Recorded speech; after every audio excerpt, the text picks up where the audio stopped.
Всем привет! Росстандарт хочет освободить россиян от необходимости снимать показания счетчиков. Эту идею поддержал и прокомментировал зампред Комитета Госдумы по жилищной политике и жилищно-коммунальному хозяйству Павел Качкаев. Мы избавим собственника от дополнительной головной боли с отслеживанием этих приборов учета. Их достаточно много в квартире. На воду, горячую, холодную. Кое-где стоит счетчик на газ, на тепло. В этом, в общем, можно запутаться, сказал депутат. Буквально понимая парламентария, можно сделать вывод, что инициируемое нововведение связано с его собственным опытом. Впрочем, в том, что у законодателя может быть скрытая личная заинтересованность в принятии закона, нет ничего удивительного.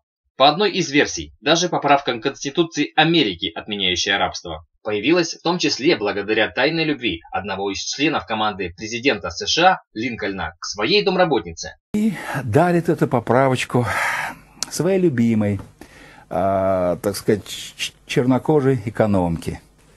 Так сказать, подарок любимой на самом деле это был. В развитии своей идеи руководитель Росстандарта Абрамов также сообщил о намерении внести в Госдуму законопроект, предполагающий избавление населения от обязанности проводить проверку работы счетчиков воды.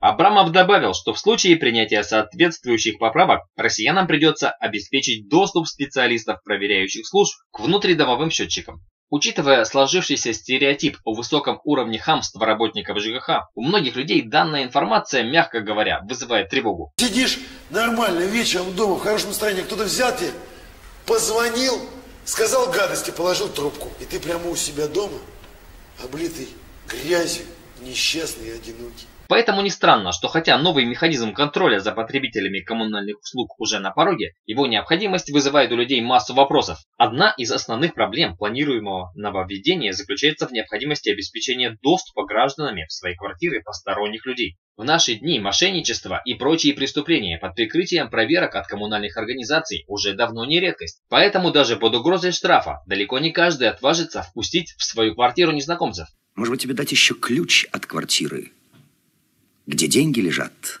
В то же время, одним лишь росчерком пера об утверждении новых правил сбора показаний приборов учета вопрос не решить. Неприкосновенность частной собственности гарантирует Конституция, поэтому бояться, что в скором будущем станет обязательным прием коммунальщиков в гости, не нужно. Однако, то, что при этом вы не получите счет за потребление коммунальных услуг по среднему нормативу, Конституция, к сожалению, не гарантирует. Кроме того, проблема проверки приборов учета имеет также организационный характер. Сотрудники уполномоченных служб будут осуществлять проверку в рабочее время. Поэтому, чтобы не платить по нормативам, люди будут вынуждены дежурить возле своих квартир. Таким образом, чтобы трудящиеся смогли обеспечить специализированным организациям возможность проверки приборов учета, в стране как минимум должен будет появиться дополнительный выходной день. Однако все же оснований для появления нового красного дня в календаре пока недостаточно. Ведь избавлять народ от сдачи показаний приборов учета, которые не нужно путать с проверкой этих самых приборов учета, планируется, минуя личный контакт собственников жилья и коммунальщиков. Благо, что научный прогресс не стоит на месте, в связи с чем у этой проблемы уже давно есть альтернативное технологичное решение. Оно заключается в установке умных приборов учета, дистанционно передающих информацию. Такой способ сбора информации очень удобен и для граждан, и для поставщиков коммунальных услуг. Однако у него есть несколько минусов. Это стоимость и особенности эксплуатации интеллектуальных приборов учета. Например, цена одного умного счетчика воды начинается от 4000 рублей. К этим расходам нужно также добавить стоимость его установки, опломбировки, подключения и обслуживания. Учитывая, что таких приборов учета в квартире может быть 2 и более, то в целом выходит ощутимая сумма. Другими словами, если вы не ихтиандр и не проводите все свое свободное время в ванной, то расходы на обновление измерительного оборудования вы не скоро отобьете. Впрочем, есть и хорошая новость. Существующая нормативная база позволяет говорить, что государство планирует возложить расходы по установке потребителям умных счетчиков на поставщиков энергоресурсов. Так, с 1 июля следующего года вступает в силу закон, по которому энергосчетчики потребителей будут меняться на умные силами и за счет гарантирующих поставщиков электроэнергии.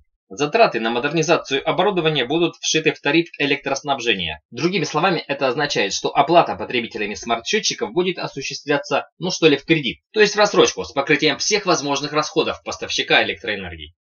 Дерут с трудящихся втридорога. Кроме того, к работе умных счетчиков есть множество претензий. Они заключаются как в эксплуатации устройств, так и в передаче ими данных. В первом случае счетчики, как и вся умная техника, склонны к зависанию. Во втором, для нормальной передачи данных нужен стабильный интернет, который в России пока, к сожалению, далеко не везде доступен. Таким образом, новый порядок сбора данных неминуемо повлечет увеличение стоимости коммунальных услуг и рост тарифов на энергоресурсы. В связи с этим он больше выгоден поставщикам услуг, а не населению. В эпоху стремительного развития технологий во всем мире, ситуация, когда потребитель самостоятельно снимает показания приборов учета, не столько напоминает рабство, столько говорит об отсталости системы жилищно-коммунального хозяйства в стране.